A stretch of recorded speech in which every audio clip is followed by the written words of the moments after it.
Hello दोस्तों, स्वागत है आप सभी का हमारे YouTube channel science GK and GS में। एसएससी एमटीएस एग्जाम 2023 12 मई के फर्स्ट शिफ्ट का एग्जाम खत्म हो चुका है और अब तक मेरे पास मैक्सिमम रियल क्वेश्चन आ चुके हैं जो एग्जाम में पूछे गए थे। तो शुरू करते हैं आज का वीडियो, देख लेते हैं आज के फर्स्ट शिफ्ट में किस प्रकार क्वेश्चन पूछे गए हैं जीके एंड जीएस के। लेकिन वीडियो शुरू करने से पहले यदि आप चैनल पर पहली बार आए हो तो चैनल सब जाकर बेल आइकन ऑन करो रियल एनालिसिस देखने के लिए। तो बस शुरू करते हैं आज के फर्स्ट क्वेश्चन। तो फर्स्ट क्वेश्चन है, गैस सब्सिडी किस मंत्रालय द्वारा भेजी जाती है? पेट्रोलियम एवं प्राकृतिक गैस मंत्रालय द्वारा भेजी जाती है, इसका राइट आंसर हो जाए। इस पर नेक्स्ट क्वेश्चन पूछा गया था, 1867 में केशव चंद्र सेन ने पुरातन समाज की स्थापना के लिए आत्माराम पांडुरंग की सहायता कहाँ पर किए थे? तो इसकी बात करें तो पुरातन समाज की स्थापना की गई थी 31 मार्च 1867 में, और कहाँ पर की गई थी? बम्बई में। तो बम्बई में इसकी सहायता की तो बम्बई इसका राइट आंसर हो जाए। इस पर नेक्स्ट क्वेश्चन पूछा गया था, निम्नलिखित में से किसे लोक नृत्य में योगदान के लिए 2021 में पद्मश्री से सम्मानित किया गया था? तो ट्रांसजेंडर लोक नृत्यांगना मंजुमा जोगती को किया गया है, ये इसका राइट आंसर हो जाए। इस पर नेक्स्ट क्वेश्चन पूछा गया था, प्रसिद्ध पुस्तक पद्मावत के लेखक कौन थे? तो मलिक मोहम्मद जायसी थे, ये इसका राइट आंसर हो जाएगा। इस पर नेक्स्ट क्वेश्चन है, पुरंदर संधि कब हुई थी? तो 1665 में, 1665 इसका राइट आंसर हो जाए। और किस किस के बीच हुई थी? जय सिंह प्रथम और छत्रपति शिवाजी महाराज के बीच हुई थी, तो ये भी आपको ध्यान रखना। और 11 जून 1665 पर इसको हस्ताक्षर किए गए थे। और जिस समय पुरंदर संधि हुई थी तो जय सिंह ने किसकी तरफ से मतलब हस्ताक्षर किए थे इस पर? तो औरंगजेब की तरफ से, मुगल सम्राट औरंगजेब की तरफ से हस्ताक्षर किए थे, तो ये फैक्ट भी आपको ध्यान रखने। इस पर नेक्स्ट क्वेश्चन पूछा गया था, अधातु के विभिन्न रूपों में मौजूद होता है, तो कौन होता है? तो कार्बन होता है। जो कार्बन होता है ना, वैसे धातु जो हीरा और ग्रेफाइट दो भिन्न रूपों में पाई जाती है, तो कार्बन इसका राइट आंसर हो जाए। इसमें नेक्स्ट क्वेश्चन पूछा गया था, पश्चिमी चक्रवाती विक्षोभ कहाँ से उत्पन्न होता है? तो भाई पश्चिमी चक्रवाती विक्षोभ की बात है भूमध्य सागरीय क्षेत्र से पश्चिम प्रवाह द्वारा लाई जाती है, तो भूमध्य सागर इसका राइट आंसर हो जाए। इस पर नेक्स्ट क्वेश्चन पूछा गया था, फातिमा शेख का संबंध किससे है? तो भारत की प्रथम मुस्लिम महिला शिक्षिका थी, तो प्रथम महिला मुस्लिम महिला शिक्षिका इसका राइट आंसर हो जाएगा। और भारत की प्रथम जो महिला टीचर और प्रिंसिपल कौन थी? तो सावित्रीबाई फुले थी, तो ये भी आपको ध्यान रखना। इस पर नेक्स्ट क्वेश्चन पूछा गया था, शोषण के विरुद्ध अधिकार किस अनुच्छेद में? तो ये अनुच्छेद 23 और 24 में है, तो अनुच्छेद 23 और 24 इसका राइट आंसर हो जाएगा। और यह मूल अधिकारों की बात करें तो भारत संविधान भाग 3 में आर्टिकल 12 से 35 मौलिक अधिकार संबंधित है। मूल अधिकार मूल से भारतीय संविधान में मौलिक अधिकारों की संख्या 7 है, लेकिन बाद में 1978 में 44 से संवैधानिक संशोधन अधिनियम द्वारा संपत्ति के अधिकारों को अनुच्छेद जो 31 से संबंधित है को मौलिक अधिकारों से हटा दिया गया और इसे भाग 11 में सम्मिलित करके संविधान के अनुच्छेद 300 में इसको सम्मिलित कर दिया गया और इसे अब कानूनी अधिकार बना दिया गया है, तो ये भी आपको ध्यान रखना है। वर्तमान में 6 मूल अधिकार हैं, वो कौन कौन से हैं मैं आपको बता देता हूँ। सबसे पहले आता है समानता का अधिकार, जो अनुच्छेद 14 से लेकर 18 तक इसका वर्णन है अपने संविधान में। सेकंड आता है स्वतंत्रता का अधिकार, ये अनुच्छेद 19 से 22 में संबंधित है। और फिर थर्ड आता है शोषण के विरुद्ध अधिकार, ये अनुच्छेद 23 और 24 से संबंधित है, जो अभी पूछा गया था एग्जाम में। और इसके बाद नेक्स्ट आता है धार्मिक स्वतंत्रता का अधिकार या धर्म की स्वतंत्रता अधिकार, ये अनुच्छेद 25 से 28 में वर्णित है। और फिर आता है 5 नंबर सांस्कृतिक और शैक्षिक अधिकार, यह अनुच्छेद 29 और 30 से संबंधित है। और फिर लास्ट आता है संवैधानिक उपचारों का अधिकार, यह अनुच्छेद 32 से संबंधित है। और डॉक्टर भीमराव अंबेडकर ने इस अधिकार संवैधानिक उपचारों का अधिकार को संविधान की आत्मा कहा है, तो ये भी आपको ध्यान रखना है। इसमें नेक्स्ट क्वेश्चन पूछा गया था, देश में वस्तुओं के उत्पादन का विनिर्माण पर कौन सा शुल्क लगता है? तो उत्पाद शुल्क लगता है, एक्साइज ड्यूटी, ये इसका राइट आंसर हो जाएगी। इस पर नेक्स्ट क्वेश्चन पूछा गया था, केरल के कौन से त्योहार को नववर्ष के रूप में मनाया जाता है? विशु त्योहार को मनाया जाता है, विशु इसका राइट आंसर हो जाएगा। और गाइज और बात करें देश के अलग अलग हिस्सों में नववर्ष को अलग अलग नामों से मनाया जाता है, तो गाइज इनकी बात कर लेते हैं अपन। तो फर्स्ट आता है नवरेह, यह चंद्र नववर्ष है जो जम्मू कश्मीर इसको मनाया जाता है, मतलब नववर्ष के रूप में मनाया जाता है। फिर आता है उगादि का त्यौहार, जो मुख्य रूप से आंध्र प्रदेश, आंध्र नाटो और तेलंगाना में नए साल की शुरुआत के उपलक्ष्य में मनाया जाता है, तो उगादि आपको ध्यान रखना है, ये इन राज्यों में मनाया जाता है, आंध्र प्रदेश, कर्नाटक, तेलंगाना में। इसके बाद आता है पन्ना, ये पन्ना संक्रांत के उड़ी या नववर्ष के रूप में मनाते हैं, उड़ीसा में मनाते हैं। फिर आता है गुड्डी पड़वा, गुड्डी पड़वा को महाराष्ट्र और कोंकण क्षेत्र में नए वर्ष के रूप में मनाया जाता है।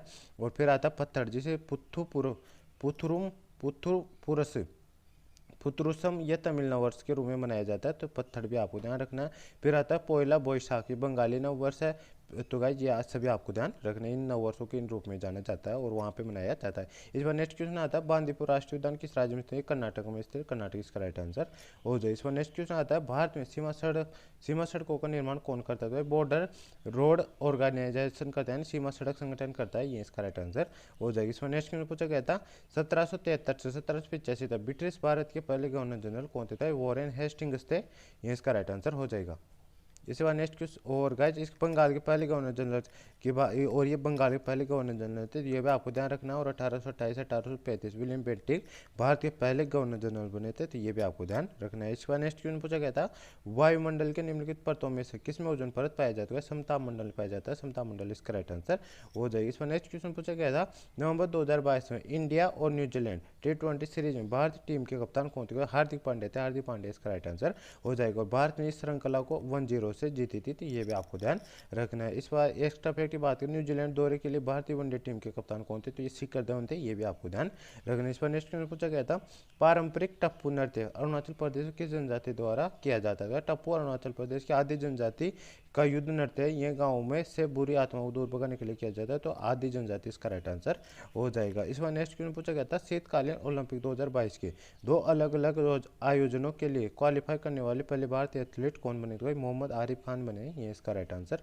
हो जाए। इस पर नेक्स्ट क्वेश्चन पूछा गया था फूल के आंतरिक भाग को क्या कहते हैं? स्त्री केसर कहा जाता है, और बाहरी भाग की बात करें तो उसे पुंग केसर कहा जाता है, तो ये फैक्ट भी आपको ध्यान रखना है। इस पर नेक्स्ट क्वेश्चन पूछा गया था लोह स्तंभ कहाँ स्थित है? दिल्ली के मेहरौली में कुतुब मीनार परिसर में स्थित है। इस स्तंभ का निर्माण चंद्रगुप्त द्वितीय ने 375 से 415 ईस्वी पूर्व ईस्वी के दौरान करवाया था, तो ये भी आपको ध्यान रखना है। दिल्ली के मेहरौली में कुतुब मीनार के पास स्थित है, तो ये भी आपको ध्यान रखना है, ये इसका राइट आंसर हो जाएगा। इस पर नेक्स्ट क्वेश्चन पूछा गया था भारतीय संविधान के निम्नलिखित में से कौन सा अनुच्छेद सर्वोच्च न्यायालय सीट से संबंधित है? अनुच्छेद 130 संबंधित है, ये इसका राइट आंसर हो जाएगा। और जो भारत का सर्वोच्च न्यायालय उसका वर्णन कौन से अनुच्छेद में? 140 में, ये भी आपको ध्यान रखना है। भारत संविधान कहा गया है कि भारत का एक सर्वोच्च न्यायालय होगा जिसमें भारत के मुख्य न्यायाधीश CJI 33 न्यायाधीश होंगे, तो ये भी आपको ध्यान रखना है। अन्य न्यायाधीश एक मुख्य न्यायाधीश और 33 अन्य न्यायाधीश होंगे, ये आपको ध्यान रखना। वर्तमान की बात गाइज शुरुआत में कम थे, अभी वर्तमान 33 न्यायाधीश और एक मुख्य न्यायाधीश होता है।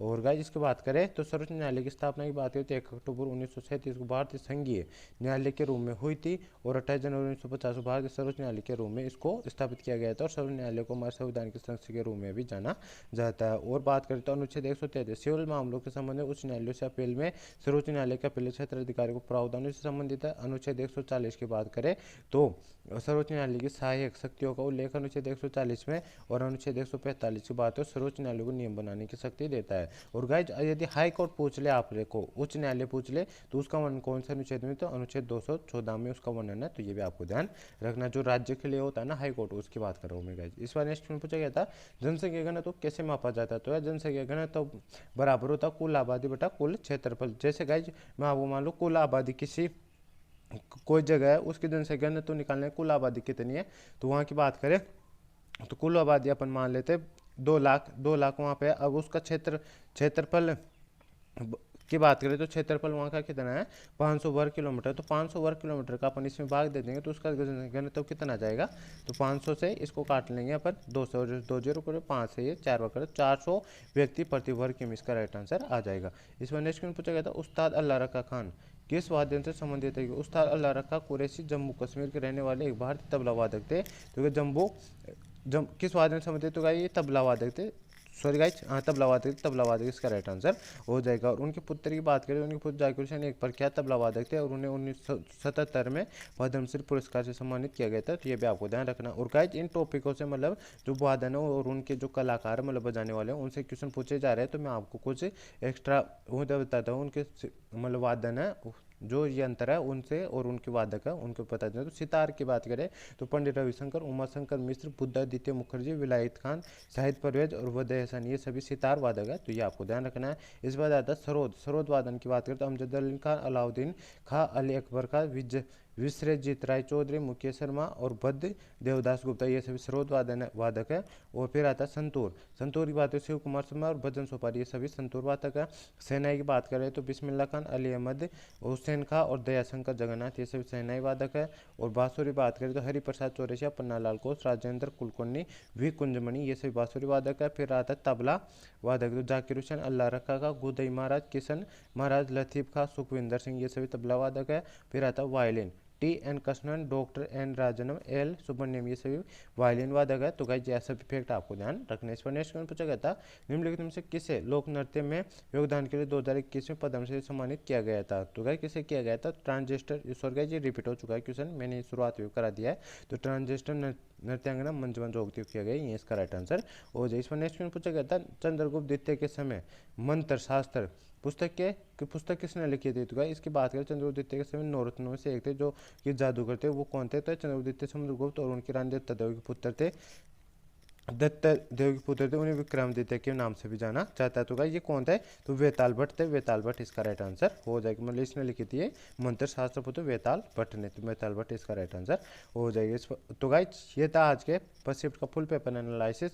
आई होप आपको वीडियो पसंद आएगी। वीडियो पसंद आए तो वीडियो को लाइक करें, चैनल पहली बार है चैनल को सब्सक्राइब कर बेल आइकन ऑन कर ले। और गाइस यदि आपको इसका पीडीएफ चाहिए तो मैंने डिस्क्रिप्शन में टेलीग्राम चैनल का लिंक दे रखा, आप उसको ज्वाइन कर लीजिए, उस पर आपको उसका पीडीएफ भी मिल जाएगा। जैसे 3 शिफ्टों का एग्जाम खत्म हो जाएगा, मैं तीनों शिफ्टों का कंबाइन करके एक साथ आपको पीडीएफ डाल दूंगा। तो गाइज मिलते हैं नेक्स्ट वीडियो में, तब तक के लिए जय हिंद जय भारत। चैनल पर नहीं हो तो चैनल को सब्सक्राइब कर लाइकन ऑन कर लेना रियल एनालिसिस देखने के लिए। मिलते हैं नेक्स्ट वीडियो में, तब तक के लिए जय हिंद जय भारत।